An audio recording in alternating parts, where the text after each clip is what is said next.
pense qu'il y a deux grandes directions. Et il y a une évolution technologique des outils. Et c'est vrai qu'on a 30 caméras, on aimerait qu'elles coûtent moins cher et qu'elles aient plus de pixels. Et que demain, on en ait 60 avec des millions de pixels en plus. Mais ça ne changerait pas le métier.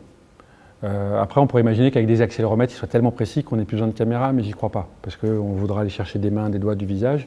Donc, à plein d'endroits, ça va évoluer un petit peu. Alors, 50 ans, c'est loin, mais sur les 10 prochaines années, on va aller dans le même sens. Mais ça fait 25 ans que j'ai commencé, je dirais que techniquement, ça n'a pas changé. On a des outils plus puissants, plus rapides, plus fins, mais c'est la même technologie.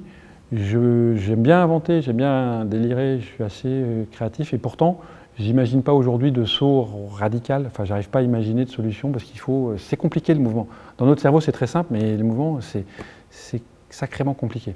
Après, il y a le deep learning qui va faire que peut-être qu'avec des données moins complètes et tout ça, on arrivera à générer du mouvement, à boucher les trous, à le faire plus vite, moins cher. Enfin voilà, avec une Kinect, on fera ce qu'on faisait il y a 5 ans avec un outil plus puissant, mais ça sera un peu de l'emballage, enfin, ça sera de la cosmétique.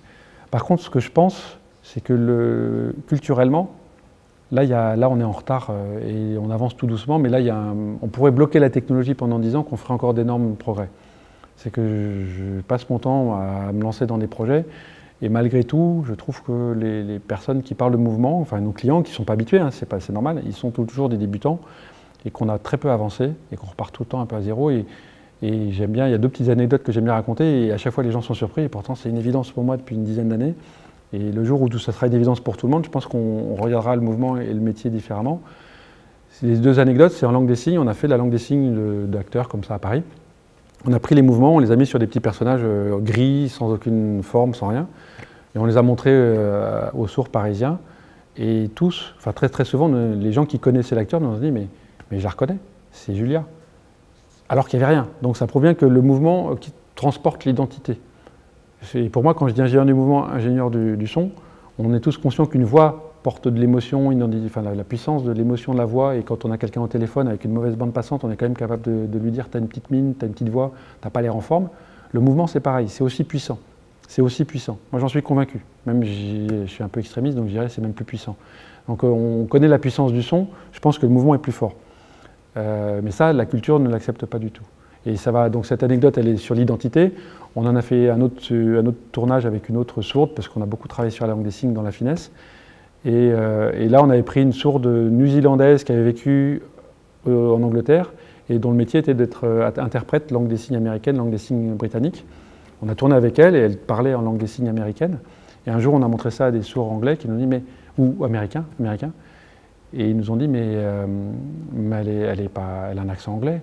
Non, elle a un accent new-zélandais. Ils avaient réussi à travers sa gestuelle américaine de retrouver son origine new-zélandaise. Comme nous on le fait quand on entend quelqu'un qui parle, on dit tiens, tu as un accent, mais tu ne serais pas de Marseille ou bon, en France on n'est pas très doué en accent, mais les Anglais ils vous disent vous êtes de Manchester, et c'est précis. Et ben dans le mouvement c'est pareil.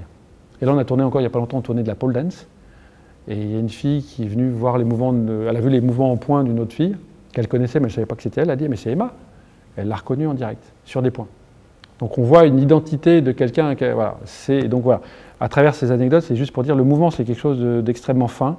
Moi, j'aime bien penser que c'est à la racine du traitement du cerveau, enfin à la racine de toute notre construction cérébrale, de la perception. Enfin voilà, et il y a tous ces rapports entre la perception et l'action et les travaux moi que j'ai goûté un peu à tout ça à travers le professeur Berthoz et le Collège de France, le LPPA. Et cette imbrication entre la perception et l'action, et bon, perception-action, le cerveau au milieu, il est quand même, enfin voilà, ça le concerne énormément. Et donc j'aime bien cette idée que le mouvement est quelque chose d'extrêmement fort. Et donc, pour revenir à la question sur la technologie peut avancer un peu, très bien, mais les découvertes et le travail qu'il y a à faire sur la culture, sur ce que c'est que le mouvement, me semble 1000 fois plus intéressant et 1000 fois plus prometteur. Et dans les 10 ans qui viennent, j'espère qu'on avancera et que c'est là qu'il y a des choses à faire.